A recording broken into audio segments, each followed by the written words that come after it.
Hare Krishna,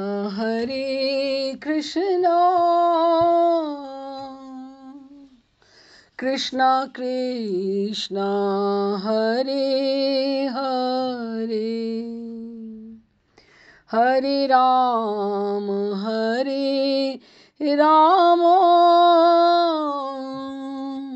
Ram Ram, Hare Hare. Hare Krishna,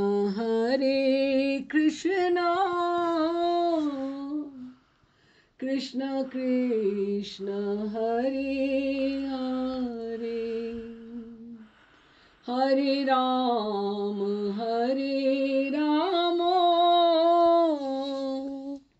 Ram Ram, Hare Hare. Hare Krishna, Hare Krishna, Krishna Krishna, Hare Hare, Hare Rama, Hare Rama,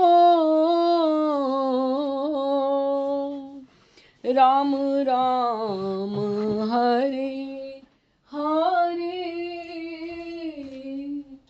Hare Krishna,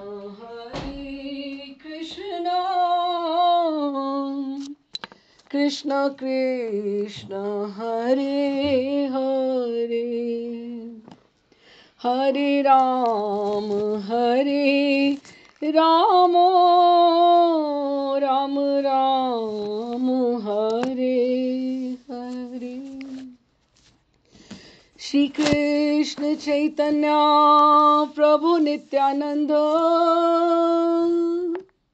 Shri Advaita Gadadhar Shivasadi Gaur Bhakt Vrinda, Rupa Sanatana Bhatt Raghunatha, Shri Jiva Gopal Bhatt Das Raghunath, एही छे गोसाई कोरी चरण वंदना, यहाँ हैते विघ्नाशे अभीष्ट पुराण, अभीष्ट पुराण, अभीष्ट पुराण। सबका स्वागत है नरोत्तम प्रार्थना के अगले सत्र में। और अभी हम 27वां पद, क्योंकि प्रार्थना नरोत्तम ठाकुर जो चंपक मंजरी हैं उनकी एक एक प्रार्थना आगे से आगे गहनतम होती जा रही है और डीप होती जा रही है। देखिए ठाकुर जी इनके आश्रम में, गुरु महाराज श्री के आश्रम में, चंपक मंजरी के आश्रम में नरोत्तम ठाकुर हमें कहाँ तक लेकर जाते हैं। और ये जो आज का पद है ये सबका बहुत प्रिय पद है। महाराज श्री भी इसका विशेष गान किया करते हैं, तो उसका हम थोड़ा सा है, छोटा सा ही पद लेकिन बहुत सुंदर है और सार है एकदम से, और हमें आते जाते इसका गान करते रहना चाहिए। राधा कृष्ण प्राण मोर, युगल किशोर, राधा कृष्ण प्राण मोर, युगल किशोर, जीवने मरने गति और नाही और, राधा कृष्ण प्राण मोर, युगल किशोर, कालिंदीर कूले केली कदम्बे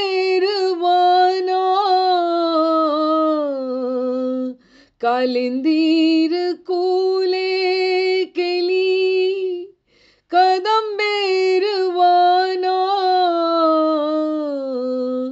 रतन बेदीर ऊपर बसाईब दुई जान राधा कृष्ण प्राण मोर युगल किशोर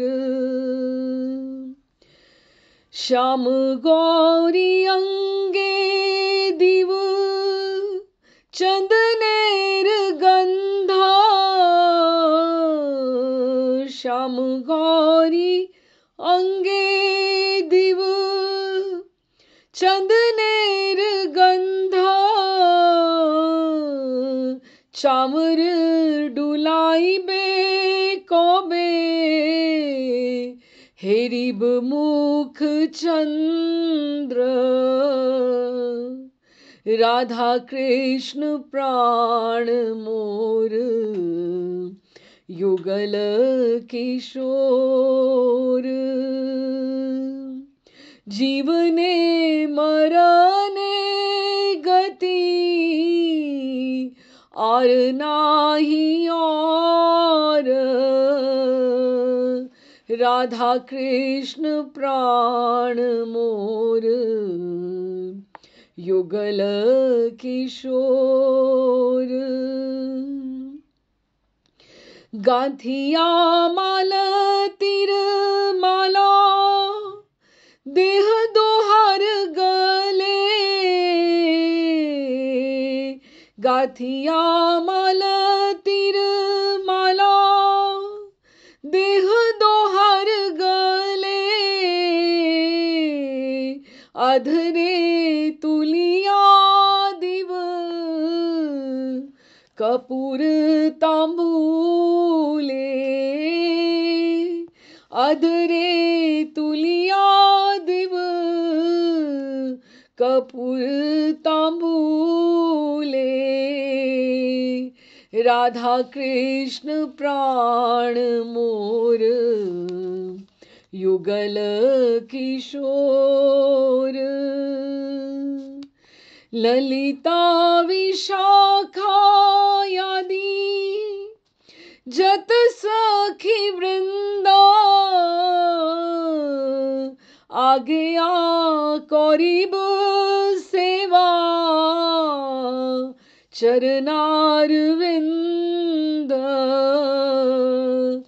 राधा कृष्ण प्राण मोर युगल किशोर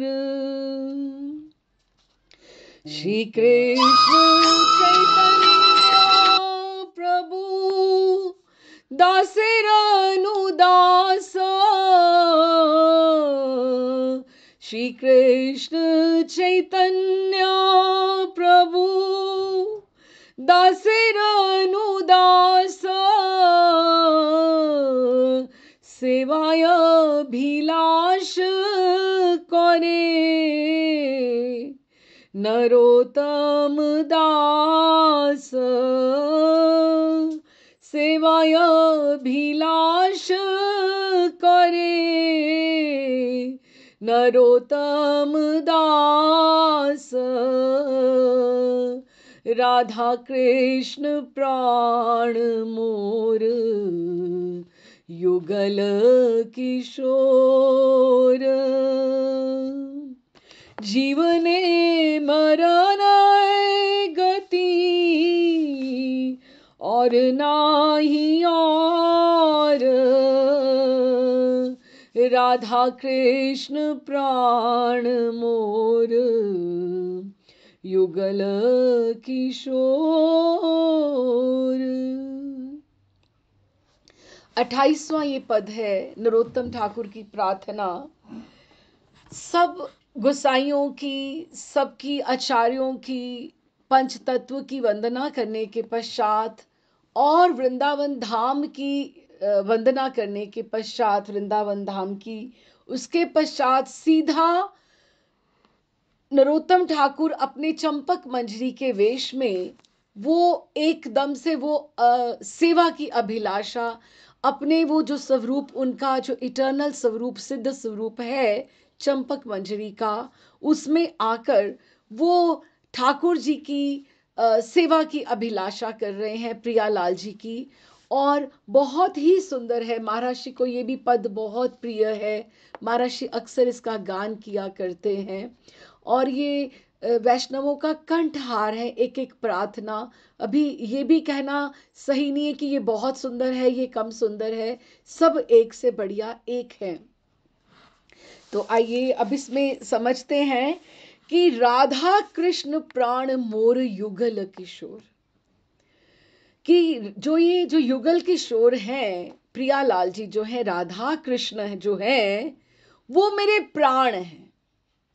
तो अभी सीधी सी बात, एक एक सुपरलेटिव डिग्री आ गई कि ठाकुर जी, प्रियालाल जी, राधा रमन जी हमारे प्राण हैं।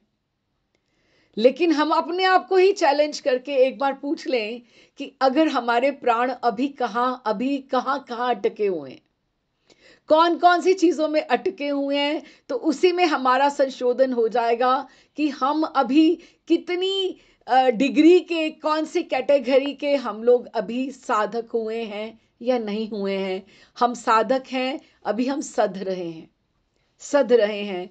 राधा कृष्ण प्राण मोर युगल किशोर, कि कोई है ऐसा जिसके बिना हम ये कहें जीवन मरणे गति और ना ही और, कि जीवन अब तो जिंदा जीवित रहे या मृत्यु प्राप्त हो, हमारे लिए और कोई रास्ता नहीं है। गति और ना ही और गति, हम अपने जीवन में से ठाकुर जी को, प्रियालाल जी के, कल ही हम सोच के देखें, कल का ही बात है, शरद पूर्णिमा थी, लेकिन बहुत सबने बहुत मन से सबका ठाकुर जी का श्रृंगार किया।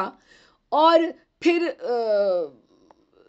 देवत देखो, ग्रहण भी आ गया, दोपहर तक ही ठाकुर जी को शयन कराना। तो हम में से कितने लोग होंगे जो आते जाते मंदिर की तरफ देखते होंगे कि ठाकुर जी के दर्शन नहीं हो रहे हैं, ठाकुर जी के दर्शन नहीं हो रहे हैं। इसका अर्थ ये है कि जीवन, चलो हम भजन में ही थे, ऐसी बात नहीं थी कि हम भजन में नहीं थे, लेकिन हमें रात्रि तक का, आज सुबह तक लगता रहा, ऐसे ही लगता रहा कि अरे ठाकुर जी तो कब के शयन किए हुए हैं। हालांकि ठाकुर जी अपने आनंद में ही है। महाराज ने भी यही कहा कि आज आज जो शरद पूर्णिमा की रात्रि है ना, प्रियालाल जी, गोपियां अपने ही अलौकिक आनंद में हैं। साधक जन अपने आनंद में रहे, उन्हें आप अपने आनंद में रहने दो। लेकिन हमारा मन कहाँ मानता है, आते जाते ना कुछ खाने को मन हो, ना कुछ भी आपको, क्योंकि आपको लगता है कि हमारी जो गति है वो हमारा जो रुचि है वो रसोई घर से ठाकुर जी की तरफ मुड़ती है। क्या बनाए, सीधे ठाकुर जी का ध्यान आता है। तो जीवन है मरे ने गति और नहीं और, ये जो जीवन का एक पैटर्न हमें मिल गया है, एक जो रास्ता मिल गया है, अब हम इससे पीछे नहीं हट सकते। हम में से कोई भी ऐसा नहीं है जो हम अपने आप को सोच के देखें कि हम अपने ठाकुर जी को उसमें से, अपने जीवन में से माइनस कर दें तो हमारा कुछ अभी कुछ बाकी भी बचा है कि नहीं है। क्योंकि हमारा अस्तित्व ही हमारे भगवान से है, हमारे लिए और कुछ भी नहीं है। नहीं तो हम देखें कि मीराबाई ने जैसे ये कहा, मेरे तो गिरधर गोपाल दूसरों ना कोई, कि हम बहुत से ऐसे भी होते हैं साधक जन, वैष्णव जन, जो ये तो कह देते हैं मेरे तो गिरधर गोपाल, लेकिन अब वो ये नहीं कह पाते हैं कि दूसरों ना कोई, दूसरों ना कोई। अब ये जो क्रॉस लगाना है ना, दूसरों ना कोई, कि और कोई नहीं है। जैसे हम बोले सांचो इक राधा रमन, जब हमने इक बोल दिया, झूठो सब संसार। अब वो उसको अगर हमने सांचा बोला है तो बाकी तो फिर सब झूठा ही हुआ ना, एक ही सांचा हमने गिना है ना। तो अब हमारे ऊपर ये डिपेंड करता है, निर्भर करता है कि हमने, उन्होंने, चंपक मंजरी ने साक्षात उन्होंने ये बात स्लोगन के रूप में उद्घोष कर दिया, ये बात कह दी बस, कि राधा कृष्ण प्राण मोर युगल किशोर। हम किस किस को प्राण कहते हैं? अपने प्रियतम को बोलते हैं प्राण, अपने बच्चों को हम अपना, कि उनको कुछ नहीं हो, हम अपना एकदम से उनको अपना मानते हैं, तो ये प्राण हमारे जो हैं हमारे ठाकुर हैं, और जीवन मरणे गति और नहीं और। अब तो बस मर जाएं, अब जी जाएं, जितने भी जीवन हैं आपके चरणों में रहे, आपके लिए रहे। अगर हमें स्वस्थ भी रहना है तो आपके लिए रहना है कि आपकी सेवा कर पाए। तो हमारे जीते मरते हमारी और कोई गति नहीं है, कोई गति नहीं है, कोई गति नहीं है। अब इससे बड़ी बात और क्या होगी। एक पंक्ति में कितना बड़ा सार उन्होंने दे दिया कि जीवन मरने गति और नहीं और, राधा कृष्ण प्राण मोर युगल किशोर। अभी वो एकदम से उनको लीला का एकदम से चिंतन हो आया, जब ये कहते कालिंदी रे कूले केली कदम बेर वन। कालिंदी रे कूले केली, कालिंदी हमने देखा है कि पिछली कितनी ही प्रार्थनाओं में यमुना जी का उल्लेख आ ही रहा है कि एक भी ऐसी नहीं है जिसमें नहीं आया है, यमुना जी का नमन नहीं आ रहा है। तो क्या उनको आया है लीला प्रवेश एकदम से, जब उन्होंने राधा कृष्ण प्रियालाल जी का नाम लिया तो क्या कहते हैं कि कालिंदे रे कूले केली, कि कालिंदी यमुना जी के किनारे पर कूल के ऊपर केली हो रही है। केली क्या? एक विहार हो रहा है, एक खेल हो रहा है। किसका? प्रियालाल जी का। किसमें? कदम्ब के वन में। कि जब भी हम यमुना जी के बारे में सोचते हैं तो यमुना जी के जल से वो जो वहाँ की भूमि है, वहाँ का जो किनारा है, तट है, वहाँ पर बहुत ग्रीनरी है। वो आज जैसा नहीं है, जैसे हमें आज दिखाई देता है वृंदावन में यमुना जी का किनारा दिखाई देता, वो वैसा नहीं है। यमुना जी कैसी दिखती है ये हमें ग्रंथों से ही पता लगेगा। कदम्ब ठाकुर जी को बहुत प्रिय है। कदम्ब को ठाकुर जी का ही स्वरूप माना गया है। ये ऐसे पेड़ हैं, मौलशीरी, तमाल, कदम्ब, ये जो उस समय के पेड़ हैं, हमें अभी भी परिक्रमा में बहुत मिल जाएंगे। लोग बहुत लगा रहे हैं परिक्रमा में, हम लोग लगाते हैं, देखते हैं, दर्शन होते हैं। लेकिन हमें हर श्रृंगार, हमें और इनका वर्धन करना चाहिए और अधिक करना चाहिए कि किस तरह से ग्रीनरी और वृंदावन में बढ़े। तो कदम्ब का एक वन है, निकुंज है। और कदम्ब क्या होता है? उसका जड़ा थोड़ा मोटा, तना थोड़ा मोटा होता है और ऊपर से वो बहुत सघन होता है। तो इतना उसी का अगर वन हो, तो वन कह रहे हैं तो एक दो तो पेड़ नहीं होंगे। वन कह रहे हैं तो कम से कम 12 15 20 तो होंगे पेड़। तो वहां पे प्रियालाल जी की निकुंज की लीला हो रही है कि कदम्ब ही एक जो उनके एंड्स हैं, सिरे जो हैं, वो ऐसे मिलके एक मंडप सा तैयार हुआ है जहां पर लीला हो रही है। कदम्बेर कालिंदीर कूले केली कदम्बेर वन। अब इसमें हमने जो सखियां हैं या मंजरियां जो हैं, वो कैसी हैं? वो ऐसी नहीं है जैसे हम कभी हमें महाभारत में टीवी सीरियल्स में दिखाई दे जाता है कि कैसी दिखाई देती हैं। तो उसमें एक एक स्वरूप यहाँ पर के आचार्यों ने लिखा है मंजरियों का। वो मैं थोड़ा सा पढ़ती हूँ कि कैसी दिखती हैं मंजरियाँ। उनका एक तो हमने छोटी वो किशोरी हैं 7-8 वर्ष की जो है, मंजरियाँ अंदर जा रही हैं, बाहर जा रही हैं। एक हम एक विजुअलाइज करें। एक तो यमुना जी हो गई, उनका किनारा हो गया और कदम्ब का वन है, और प्रियालाल जी तो हैं ही हैं, सखियां भी हैं। वहां पे मंजरियां कैसी हैं, सखियां कैसी हैं? उन्होंने बहुत सुंदर, वो नित्य किशोरियां हैं, नित्य किशोरी है, नवीन वयस है, नवीन वयस जैसे 7-8-9-10 वर्ष की जो हैं। उन्होंने बहुत सुंदर लहंगा और चोली पहन रखा है, ओढ़नी ओढ़ रखी है। वो जब चल रही हैं सेवा के लिए, उनके चरणों में नूपुर बज रहे हैं। और कांची कांची दाम जो उनकी करगनी में, छोटी सी जो करगनी है, छोटी सी जो कटी है, उसमें कांची दाम शोभा विस्तार कर रहा है कि जब वो चलती हैं, नूपुर की ध्वनि तो होती है। कांची, कांची किसको बोलते हैं? जिसको हम पंजाबी में तड़ागी बोलते हैं, कंधौरा बोलते हैं गुजराती में। तो वो कांची दाम शोभा विस्तार कर रहा है। मध्य देश क्षीण है, कटी जो है क्षीण है, दुबली है, वयस में उम्र में किशोरी हैं, और उनके वक्षस्थल पर उज्जवल तारा हार झूल रहा है। उज्जवल उन्होंने हार पहने हुए हैं जो झूल रहे हैं।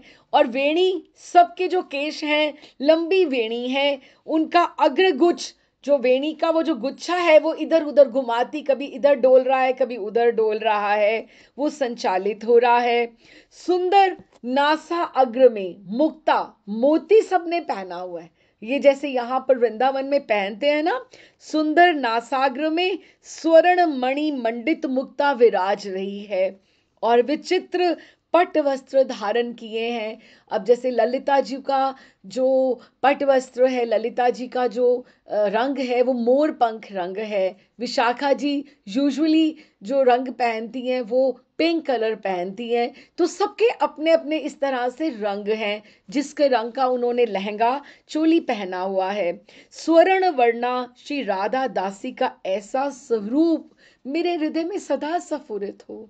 मैं राधा दासी को, हमारे गुरुदेव भी ऐसे ही किसी रूप में हैं। हम जब अभ्यास करेंगे, करते करते करते करते एक दिन उनके भी हमें ऐसे ही मंजरी स्वरूपा में हमें दर्शन होंगे। तो ये मंजरियों का, दासियों का ये स्वरूप जो है, तो किस तरह से उन्होंने बताया कि मधुर मधुर मधुर मधुर कुसुम सौरभ के कारण, अभी यमुना जी जो है, कालिंदी का जो कूल है, जल तो वहां हो गया। अभी आप देखिए, एक होता है कुंज, एक होता है निकुंज, और एक होता है निभृत निकुंज। निभृत निकुंज जो होता है वो बहुत भीतर होता है। जैसे अब कुंज को हम जैसे सोचें कि एक जैसे वो ड्राइंग रूम की तरह हो गया या लिविंग रूम की तरह हो गया, तो आप हर कोई, तो आप बेडरूम तक तो नहीं जा सकता, उसको अलाउड नहीं, आज्ञा नहीं रहती है। तो जो प्रिया प्रियतम की लीला होती है, उसमें भी कई कई स्थान पर कुंजों तक सखाओं का भी प्रवेश होता है। सखाओं का, उसके आगे निकुंज जब हो जाता है तो सखाओं का प्रवेश नहीं होता, सखियों का ही प्रवेश होता है, सखियों का ही रह जाता है निकुंज। और आगे जो निभृत निकुंज होता है वहां सखियों का कम प्रवेश होता है। वहां पे निभृत निकुंज में वहां पे मंजरियों का प्रवेश होता है।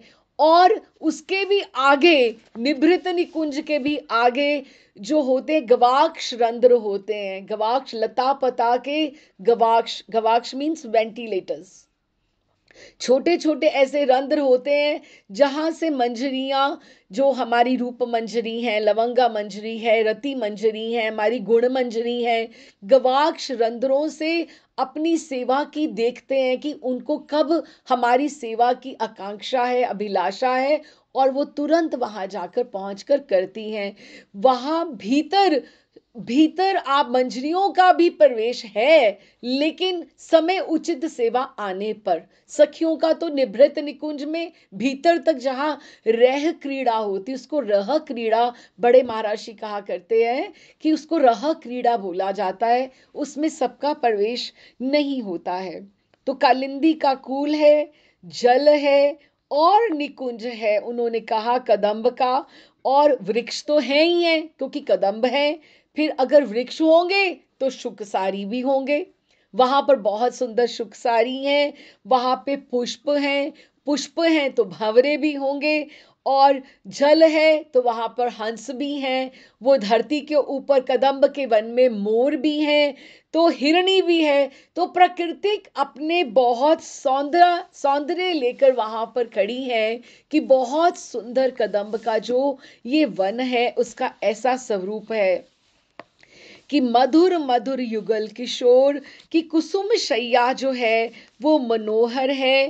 राधा कृष्ण विलास निकुंजों में विभूषित, वहां पर सखियों से परिवेष्टित, और वृंदावन में इस तरह से कदम्ब के कुंज में विलास कर रहे हैं। इतनी सुंदर परिपाटी है। सखी मंजरियां अपने नयन भर भर के युगल युगल विलास का दर्शन कर रही हैं। और फिर विलास अवसान होता है। विलास का अवसान अर्थात विलास का विश्राम हो गया। तो विश्राम के बाद उनको निकुंज से बाहर वाले कमरे में लेके आना है, बाहर वाले कक्ष में लेके आना है। तो अंदर भीतर कुसुम शैया थी। ये वही बात है जो निभृत निकुंज भीतर था। तो वो जब बाहर लेके आते हैं तो वहां पर रतन की बहुत सुंदर वेदी बनी हुई है।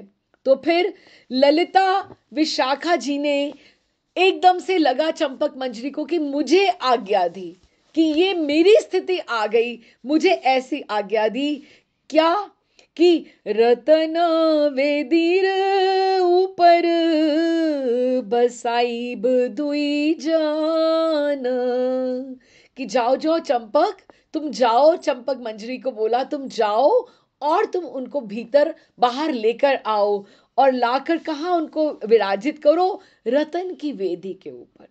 अब वो भीतर वाले कक्ष से बाहर आ गए हैं जब सब सखियां वहां पर बैठी हुई हैं। तो प्रिया जी का हाथ पकड़कर, प्रिया जी का हस्त कमल को पकड़ते हुए बाहर लेकर आती हैं चंपक मंजरी, और ठाकुर जी भी संग में हैं और बाहर आकर उनको ऐसे विराजित कर देती हैं, विराजित करती हैं रतन वेदी के ऊपर। वहां पे कुछ ऐसा अलौकिक है, सब कुछ दिव्य है। रतन वेदी भी जो है वो रतन लिखा है, तो वो कितनी मणियों से खचित होगी, कितनी मणियों से मंडित होगी, उसकी कितनी सुंदर शेप होगी। वहां पर मसनद कैसी लगी होगी, वहां पर क्या क्या, वहां पे गद्दा किस तरह से बिछा होगा, सब सिल्क, सब रेशम, और कितनी सुंदर ऊपर झालरें लगी होंगी, कितनी सुंदर फ्रिल्स लगी होंगी।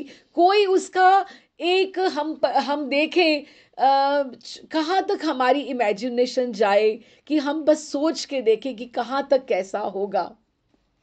कि वो रतन वेदीर के ऊपर उन्होंने कहा कि तुम आओ, किंकरी चंपक मंजरी कुंज में आविष्ट हो, श्री राधा माधव को लाकर कलिंदी तट पर केली कदम्ब वन की रतन वेदी पर बिठाती हैं और कालिंदी के जल कणों का स्पर्श लिए और पुष्प गंध को वहन करता शीतल सुवासित जो समीर है, उससे वो सेवित रतन वेदी है। तो वो बाहर की तरफ, बाहर वाले कक्ष में ही आ गए हैं। अच्छा, अब क्या होता है, अब उन्होंने हमने ये एक स्टेप पढ़ा, ये एक ही उनको बाहर लेके आए। अब आकर, अब ठाकुर जी और प्रियालाल जी बाहर विराजे हैं, तो अगली सेवा उसको दी गई। अब उन्होंने क्या सेवा दी, उनको चंदन, जो उनका श्रृंगार है थोड़ा विलास से, विहार से थोड़ा स्खलित हो गया है, तो उनको चंदन की, इनको आप चंदन अर्पण कीजिए। कि किस तरह से, कैसे, श्याम गौरी अंगे दिव चंदनेर गंधा, चामर डुलाब कौबे हेरिब मुख चंद्र, चामर डुलाबे कौबे हेरिब मुख चंद्र। कि अभी मुझे फिर जैसे ही ललिता विशाखा जी ने आज्ञा दी कि आप उनको रतन वेदी के ऊपर लेकर आओ, उनको बिठाओ, तो मैं प्रिया जी का हस्तकमल को स्पर्श करते उनको लेकर मैं बाहर धीरे धीरे आई। तो फिर मुझे अगली आज्ञा ये मिली, क्या, श्याम गौरी, श्याम और गौरी दोनों को, प्रियालाल जी को, कि उनके श्री अंग में मैं दिव चंदनेर गंध, कि ये मैं ऐसा, मेरी स्थिति कब होगी। वो दोनों स्वरूपों में एक प्रार्थना में वो भीतर, वो स्वरूप में, जैसे विलाप कुसुमांजलि में आता है। So he is popping between the two स्वरूप्स। जिस तरह से हमने बात भी करी थी पिछली बार कि हमें बाहर से गोस्वामियों की विरक्तता का ही अनुकरण करना है, लेकिन भीतर से हमें एक मंजरी का भाव आश्रय लेकर, हमने गुरु की अपनी संगिनी बनकर, हमने अपने गुरुदेव की उंगली पकड़कर हमने आगे चलना है। उसी तरह से कि श्याम गौरी अंगे दिव चंदनेर गंध, कि मैं उनका ऐसे उनको चंदन की जो सुगंधित, और अब आप देखिए ना, हम छोटी सी चांदी की कटोरी रखें या कैसे, और कैसे श्लाका उसमें, हम तो कभी ऐसे टूथपिक भी पकड़ लेते हैं, माचिस की तीली भी पकड़ लेते हैं कि चलो हम जल्दी से लगा दें। लेकिन वहाँ पर थोड़ा ऐसे होता है कि जब हमें सेवा करनी है तो रतन जटित कैसी छोटी सी कटोरी होगी जिसमें चंदन चंदन घोल के वहाँ पे रखा जाएगा, और सुंदर रत्नों से खचित ही श्लाका होगी। हर हर चीज का एक डेकोरम है, एक उसका स्तर है कि वो कितनी सुंदर होगी। निकुंज में हर चीज अलौकिक है, चिन्मय है। तो वो चंदनेर कि वो प्रियालाल जी को उसने धीरे धीरे धीरे धीरे जहां जहां से चंदन जो श्रृंगार है स्खलित हो गया था, वहां वहां उन्होंने अर्पण किया। और फिर उन्होंने चांबर डुलावे कौबे हेरीब मुख चंद्र। अब देखो, हेरीब क्या होता है? किसी को हेरना। अब देखना भी कह सकते हैं, किसी को देखना। दर्शन करना भी एक बहुत अच्छी ब्लिसफुल फीलिंग है कि हम किसी के दर्शन कर रहे हैं।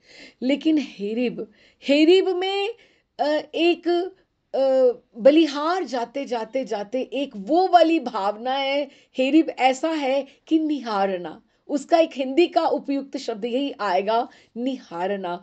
कि ये ऐसा समय कब आएगा, उधर से वो साधक वेश में है और अंतर्मन से वो चंपक मंजरी के वेश में वो प्रार्थना कर रहे हैं कि ऐसा समय कब आएगा जब मुझे उन्होंने ऐसे सेवा दी थी, चामर ढुलावे। क्योंकि पहले चंदन उन्होंने अर्पण किया, तो अब वो चामर ढुला रही हैं, उनको पंखा कर रही हैं। पंखा करने को एक व्यंजन सेवा भी बोलते हैं, व्यंजन करना। तो चामर ढुलावे कौबे हेरिब मुख चंद्र, कि मैं अब जब चामर करते हैं तो सीधा आपका ध्यान कहाँ होता है? सीधा आप मुख चंद्र की तरफ आप दर्शन करते हैं कि ठाकुर जी के और प्रियालाल जी का कैसा श्रृंगार है, कैसे उनकी नेत्र कमल कैसे हैं, उनके अधर कमल कैसे हैं, उनकी नासिका कैसी है, चिबुक कैसी है। आप पूर्ण रूप से उनके श्रृंगार के ऊपर, उनके मुख कमल के ऊपर आप दर्शन आप रहते, तो उसको निहारना, हेरिब हेरिब उसका वो दर्शन करना। लेकिन ये जो सखियों का, मंजरियों का ये जो सेवा भी है, ये बहुत बीजन सेवा इसको जो बोलते हैं, बड़ी सतर्क होके करनी पड़ती है। क्योंकि आप देखो ना, गुरुदेव के ही हम दर्शन करें तो हम कितना निहाल हो जाते हैं, हमें कितनी भीतर से प्रसन्नता होती है। तो सामने ठाकुर जी हो तो हमारा क्या हाल होगा? तो उनको जो ये सेवा करनी है, दोनों की वो सेवा कर रहे हैं, दोनों की रूप माधुरी एक दो नयनों में भर रहे हैं। तो उनको अपने आनंद को पीछे करके उनको सतर्क होकर सेवा करनी है कि सेवा में कहीं ये ना हो कि चावर की स्पीड जो है वो कम पड़ जाए, वो कहीं वो ढीली पड़ जाए, कि अपना आनंद भी संभालना है और बीजन सेवा भी करना है। और बीजन सेवा, वो जो बीजन सेवा हो रही है, वो जो व्यंजन सेवा है, वो यमुना जी के जो कमल हैं, यमुना जी जल से जो समीर उठ के आ रही है, जो पवन उठ के आ रही है, वो कमल, मंदार, कुमुद, वो सबकी वहां से वाहन करती हुई समीर, वो पवन उसकी सुगंध को लेकर आ रही है जो बीजन में आ रही है। क्योंकि वो भी तो प्रियालाल जी की बीजन में वो हवा जो है, पवन है, वो सारे पुष्पों की सुगंधी से सुरभित है, क्योंकि वो भी तो सेवा देना चाहती है ना। और फिर सेवा, बीजन सेवा भी क्या है? जब भी ऐसे चावर ऐसे करे तो राधा रानी से ठाकुर की तरफ आए, राधा रानी से ठाकुर की तरफ जो आए, ऐसे ऐसे आए और ठाकुर जी से प्रिया जी को जाए। तो ये सेवा है। कैसे? क्योंकि जब वो ये ऐसे सेवा करेंगे, इधर से इधर राधा रानी की तरफ से ठाकुर जी को करेंगे, तो राधा रानी के श्री अंग की सुगंध ठाकुर जी को आएगी। तो ठाकुर जी मंजरी को और मुस्कुराहट से देखेंगे और कहेंगे कि तुमने बहुत अच्छी सेवा कर रही है। क्यों? क्योंकि प्रिया जी के श्री अंग की सुगंध आ रही है। और इधर से अगर ऐसे कर रहे हैं तो चावर की सेवा फिर ऐसे ही करनी चाहिए, ऐसे ही करनी चाहिए कि इधर से करें तो प्रिया जी के श्री अंग की सुगंध आए, और इधर से करें तो ठाकुर जी के श्री अंग की सुगंध प्रिया जी को आए। तो एक दूसरे की सुगंध से वो धन्य धन्य होते, कृत कृत्य होते हुए हमें मंजरी को, हमें वो बोले, चंपक मंजरी को बोले, ये बीजन सेवा ये बहुत बहुत अच्छी तरह से ये वाली मंजरी करती है। तो ऐसा बीजन सेवा भी होनी चाहिए। तो इस तरह से बीजन सेवा हो रही है कि पहले उन्होंने चंदन दिया और उसके पश्चात चावर डुलावे कौबे हेरी मुख चंद्र, कि मुख चंद्र करते हुए, एक दोनों का दर्शन करते हुए अच्छे से ऐसी कोई सेवा, कितना प्राण उड़ेल के अपना कि ऐसा मैं क्या करूं जिससे प्रिया लाल जी प्रसन्न हो, प्रिया जी भी प्रसन्न हो और लालजू भी प्रसन्न हो। और अगला क्या बोलते हैं, गाथिया माल तीर माला दिव दोहार गले, अधरे तुलिया दिव कपूर तांबूले,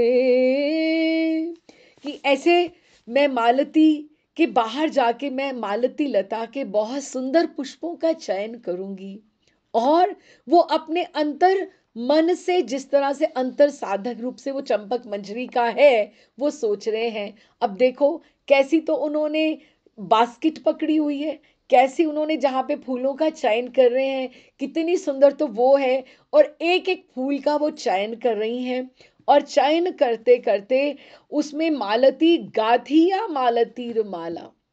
अब देखो ये सब हल्की फुल्की सेवा ही तो है। वृंदावन की प्रकृति में वृंदावन की जो सेवा है वो भारी भरकम नहीं है, वो भाव युक्त है, भाव युक्त है। कैसे कि चंदन अर्पण हो गया, चांबर ढुला दिया, उसके बाद माला का फूलों की माला बना दी। अब देखो ये साधकों को ये सेवा आनी चाहिए, ये चाहे हम पुरुष देह में हो स्त्री देह में हो वो अलग बात है, हमें ये सेवा छोटी छोटी छोटी छोटी आनी चाहिए कि चावर ढुलावे तो ये हो गया। उसके बाद गाथिया माला तीर माला, कि मैंने माला बनाकर दिह दो हार गले, कि मैं दोनों को कैसे अर्पण करूंगी, है ना। और अर्पण कैसे करूंगी, अब अर्पण करने का भी एक ढंग है। अभी देखो या तो आप उन्होंने ये नहीं कहा कि माला एक है या दो है, ये नहीं बोला। गाथिया मालतीर माला दिव दुहार गले, कि इस तरह से ही जो मंजरियां हैं, जो सखियां हैं, ठाकुर जी के साथ, प्रिया लाल जी के साथ परिहास करती हैं कि एक ही माला के सूत्र में दोनों को बांध दिया, एक ही माला दोनों को पहरा दी, उनको उसमें भी आनंद आता है। अब जैसे मोंगरे के फूलों की हमें वृंदावन में माला मिलती है, तो कभी तो उसको आपने आधी आधी करके, आधी अपने प्रिया जी को धारण कराई और आधी लाल जी को कराई, और अगर आपने दोनों को ही एक बांधी तो आपको लगा दोनों बहुत पास पास में है, अब दोनों अलग नहीं हो सकते, दोनों एक माला के बंधन में बंध गए। अब ये भी प्रेम पूर्वक सेवा हो गई ना दोनों की। और क्या बोला, अधरे तुलिया दिव कापूर तांबूले, और उसके बाद मैं दोनों को एक पान की बीड़ी बनाकर मैं दोनों को दूंगी, और ये भी अधरे तुलिया दिए कपूर कपूर तांबूले, तांबूल बीड़ी उसको बोलते हैं पान को, और वो भी खंड खंड। आपने एक बीड़ी आपने अर्पण की, और ठाकुर जी ने उसको आधी आधी करके कि इसमें इसमें ये ज्यादा रस है या इसमें ज्यादा रस है, आप ये ले लो, नहीं नहीं जो मैंने खाई वो चर्बित उन्होंने प्रिया जी को दे दी, कि नहीं नहीं इसमें अधिक रस है। अभी उसमें एक बीड़ी बीड़ी में, एक पान में कहाँ क्या सामान रहता है, बीच में उसके क्या भरा रहता है, कहाँ से वो ज्यादा स्वादिष्ट है। अब ठाकुर जी अपनी चर्बित प्रिया जी को देते हैं या प्रिया जी अपनी चर्बित ठाकुर जी को देते हैं, इस तरह से जो मंजरियां हैं वो प्रेम पूर्वक उनकी सेवा करती हैं और सेवा रस से ही उनका स्वरूप गढ़ा जाता है और वो पान का बीड़ा पुनः पुनः अर्पित करने को होती है और साथ ही एक एक सेवा करती हैं उसमें विराम आ जाता है और वापस वो प्रार्थना करती हैं अगले में क्या प्रवेश करते हैं अगले में क्या कहते हैं ललिता विशाखादि जत सखी वृंद आज्ञा करीब सेवा चरनारविंद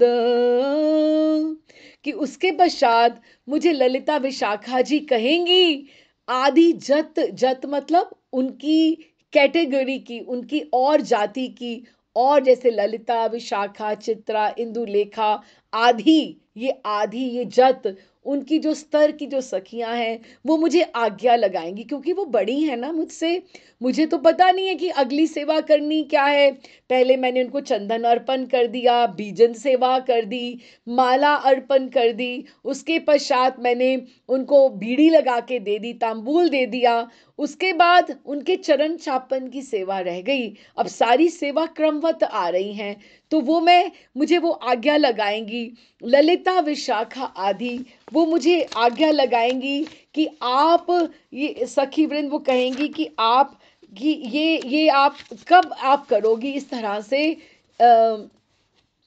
ललिता विशाखा आदि जत सखी वृंद आज्ञा करीब अब ये जो आज्ञा शब्द है अब आज्ञा शब्द में सब कुछ आ गया क्या आया परंपरा आई हमारी गुरु परंपरा से कि अगर वो हमारे गुणमंजरी को आज्ञा देंगी गोपाल भट्ट जी को और वो हमारे गुरुदेव को कहेंगे और गुरुदेव हमें आज्ञा देंगे फिर हम आगे जाएंगे अभी बहुत सुंदर एक बार बात कही महाराज जी ने बहुत सुंदर बड़े महाराज जी ने कहते कितना अच्छा लगे देखो बाहर विदेश में जाएं तो हमें कोई अपना मिल जाए तो हमें कितनी प्रसन्नता होती है कि अरे तुम भी यहाँ हो हम जैसे तिलक ही लगाकर हम कहीं घूम रहे हो तो हमें कह दे कोई अरे आप गौड़िए हो आपने गौड़िया तिलक धारण किया है तो हमें अपने अपने लगता है कि इनको हमारी पहचान है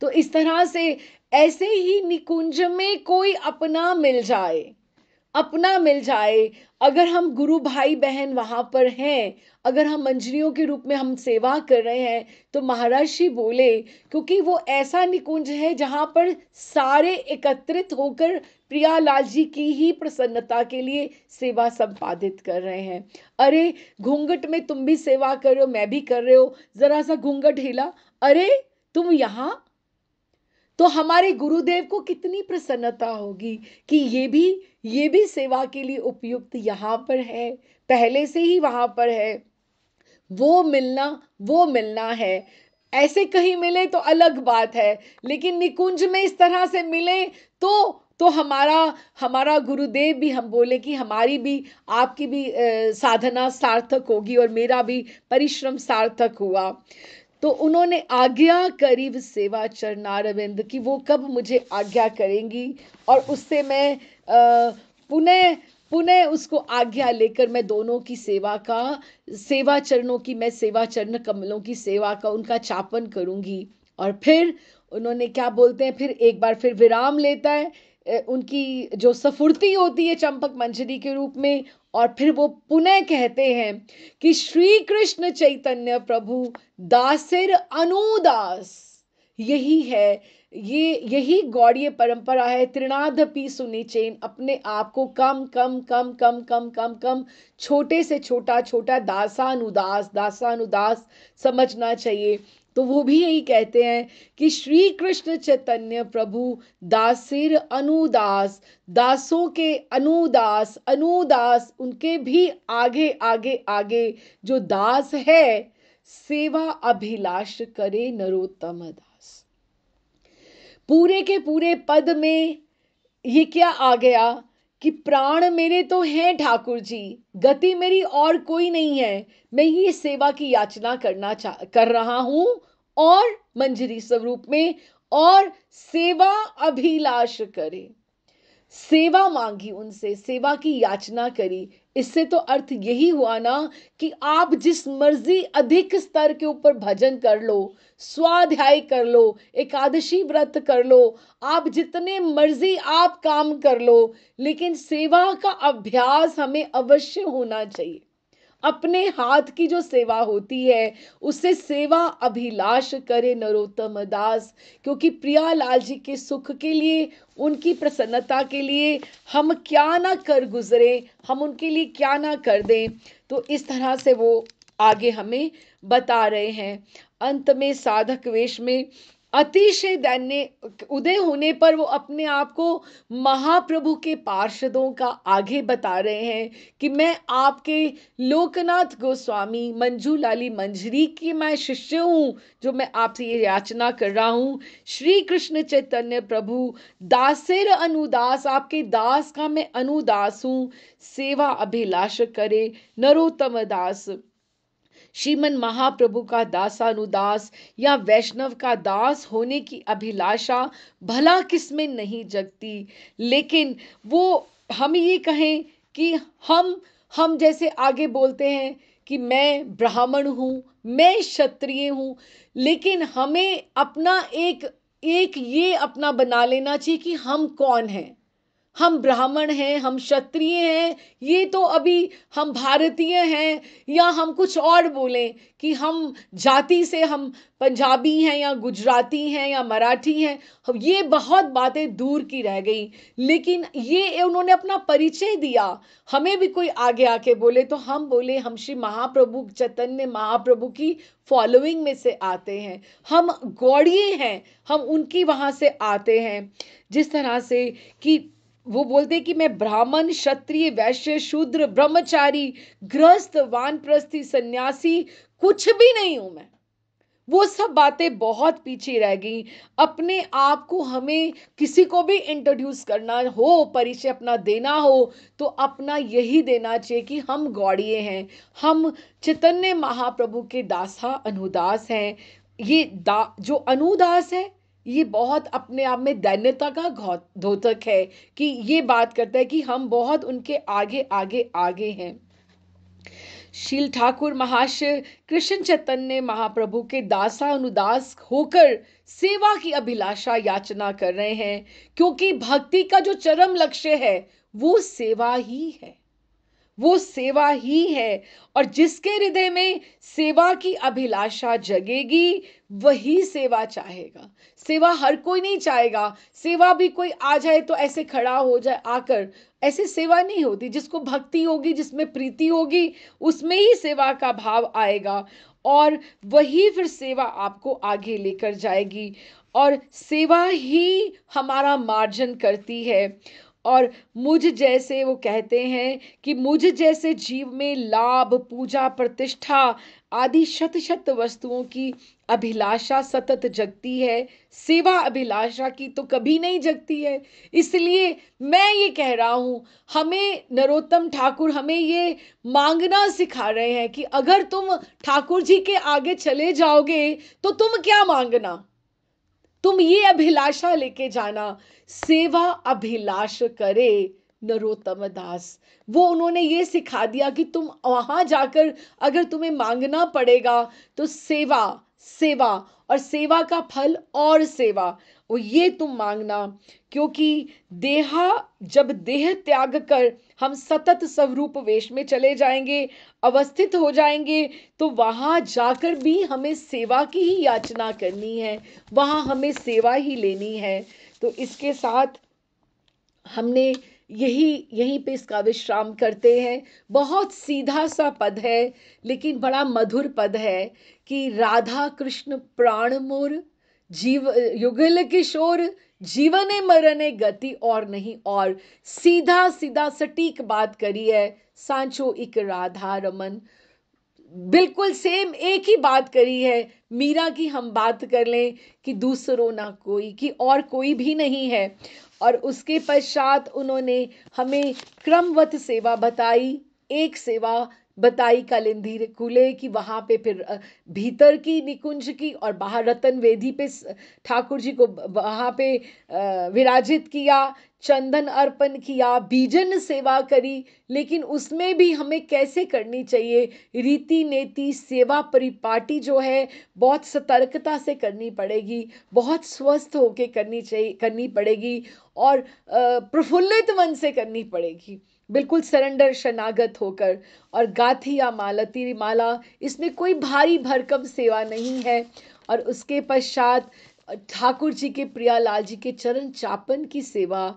और ये सेवा अभिलाषा कौन कर रहा है, ये नरोत्तम दास ठाकुर कह रहे हैं और हमें अपना परिचय बता रहे हैं कि जब भी हम कहीं सेवा अभिलाषा की याचना करें, हम आपको बताएं कि हम कहाँ से, कौन सी हम परंपरा से आते हैं, हम कहाँ से हैं। तो इसका स्लोगन यही है कि राधा कृष्ण प्राण मोर, युगल किशोर, जीवन मरण गति और नाही और सेवा अभिलाष करे नरोत्तम दास। यही हमें आते जाते ठाकुर जी को सुनाते रहना चाहिए कि आप सेवा हमसे लेनी है तो हमें स्वस्थ भी रखेंगे ठाकुर जी, अगर हमारे से उन्होंने सेवा लेनी है तो। बस इसके साथ ही विश्राम करते हैं। राधे श्याम जी, राधे श्याम।